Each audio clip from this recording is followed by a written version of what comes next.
মৰমৰ ছাত্ৰ-ছাত্ৰীসকললৈ ইউটিউব চেনেলটোলৈ স্বাগতম জনাইছোঁ তোমালোকক। আজি আমি আলোচনা কৰিম পাঠ 5 আহাৰৰ প্ৰয়োজনীয়তা। পাঠটি আজি আলোচনা কৰিম আমি। অনুশীলনী 1 নম্বৰ চমুকৈ উত্তৰ লিখা। এতিয়া ক, খ, গ চাৰিটা। ক, আমাক কিয় আহাৰৰ প্ৰয়োজন হয়? খ, খাদ্য থকা উপাদানবোৰ কি কি? গ, সুষম আহাৰ বুলিলে কি বুজা? সুষম আহাৰৰ কিয় প্ৰয়োজন? গ, আমি কিয় যথেষ্ট পৰিমাণে পানী খাব লাগে? এইটাৰ আমি প্ৰশ্ন এনেদৰে কৰি দিব পাৰি। ক, আমাক কিয় আহাৰৰ প্ৰয়োজন হয়? উত্তৰ, জীয়াই থাকিবলৈ আমাক আহাৰৰ প্ৰয়োজন। আমি এনেদৰে লিখিব পাৰি। তোমালোকে 1 নম্বৰত যদি আহে এনেকৈ লিখিবা, আৰু 2-3 নম্বৰ যদি আহে পৰীক্ষাত তোমালোকে এনেদৰে লিখিব পাৰা, জীয়াই থাকিবলৈ আমাক আহাৰৰ প্ৰয়োজন। আহাৰৰ পৰাই আমি কাম কৰিবলৈ শক্তি পাওঁ আৰু শৰীৰ গঠন বৃদ্ধিত আহাৰে সহায় কৰে। আহাৰ অবিহনে কোনো জীৱই জীয়াই থাকিব নোৱাৰে। তোমালোকে এনেদৰে লিখি দিব পাৰা।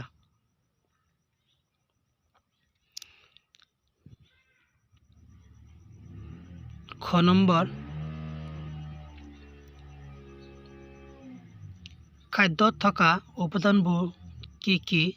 উত্তৰ, শৰ্কৰা, প্ৰটিন, চৰ্বি, ভিটামিন, খনিজ দ্ৰব্য আৰু পানী। গ নম্বৰ, সুষম আহাৰ বুলিলে কি বুজা? সুষম আহাৰৰ কিয় প্ৰয়োজন? উত্তৰটো হ'ব, যিবোৰ আহাৰত শৰ্কৰা, প্ৰটিন, চৰ্বি, ভিটামিন আৰু খনিজ দ্ৰব্য প্ৰয়োজনীয় পৰিমাণত পোৱা যায়, সেইবোৰে হৈছে সুষম আহাৰ। সুষম আহাৰ আমাৰ বাবে অতি প্ৰয়োজনীয়, কাৰণ সুষম আহাৰে আমাক শক্তি দিয়ে, শৰীৰ বৃদ্ধি আৰু নিৰোগী হৈ থকাত সহায় কৰে। গ, আমি কিয় যথেষ্ট পৰিমাণে পানী খাব লাগে? উত্তৰ, আমাৰ শৰীৰত পানীৰ যথেষ্ট প্ৰয়োজন আছে। পানীয়ে আমাৰ শৰীৰক বিভিন্ন ধৰণে সহায় কৰে। 1 নম্বৰ, পানীয়ে আহাৰ হজম হোৱাত সহায় কৰে। শৰীৰৰ অলাগতিয়াল পদাৰ্থবোৰ ঘাম আৰু প্ৰস্ৰাৱ ৰূপে বাহিৰ কৰাত সহায় কৰে। 3 নম্বৰ, শৰীৰ শীতল কৰি ৰাখে। 4 নম্বৰ, পানী কমকৈ খোৱাৰ ফলত দেহত পানীৰ পৰিমাণ কম গৈ বেমাৰ হোৱাৰ সম্ভাৱনা থাকে। এতিয়া 2 নম্বৰ, খালী ঠাই পূৰ কৰা। ক নম্বৰ, জীয়াই থাকিবৰ বাবে ডেছ প্ৰয়োজন। ইয়াতে আমি লিখি দিম, জীয়াই থাকিবৰ বাবে আহাৰৰ প্ৰয়োজন। আমি ইয়াতে লিখি দিলে তোমালোকে চাবা, জীয়াই থাকিবৰ বাবে আহাৰৰ প্ৰয়োজন হয়। খ নম্বৰ, আমাৰ দেহৰ গঠন আৰু বৃদ্ধিত সহায় কৰা উপাদানবিধ হ'ল। আমাৰ দেহত গঠন আৰু বৃদ্ধিত সহায় কৰা উপাদানবিধ হৈছে প্ৰটিন।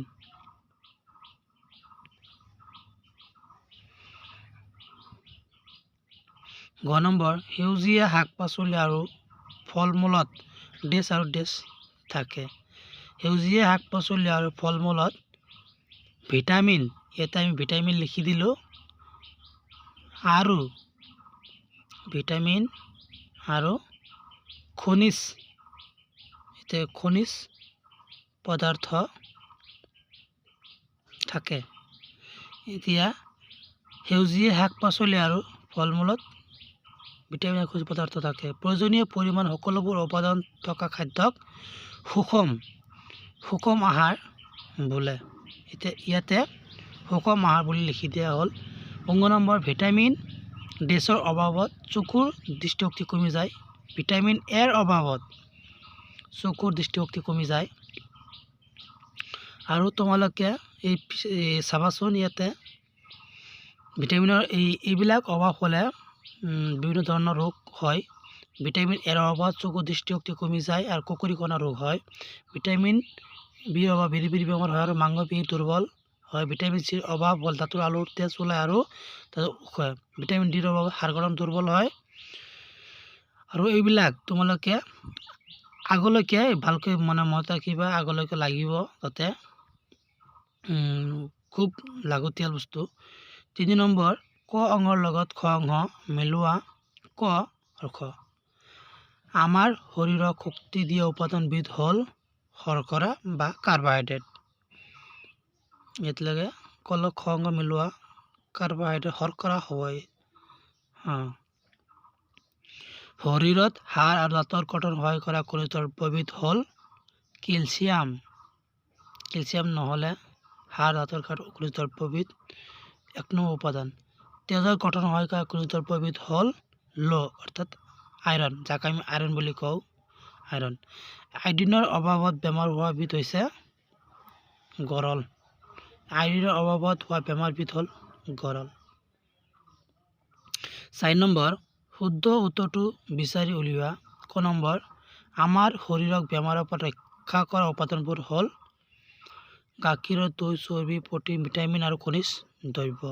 উত্তৰটো হ'ব ভিটামিন আৰু খনিজ দ্ৰব্য। শুদ্ধ উত্তৰ।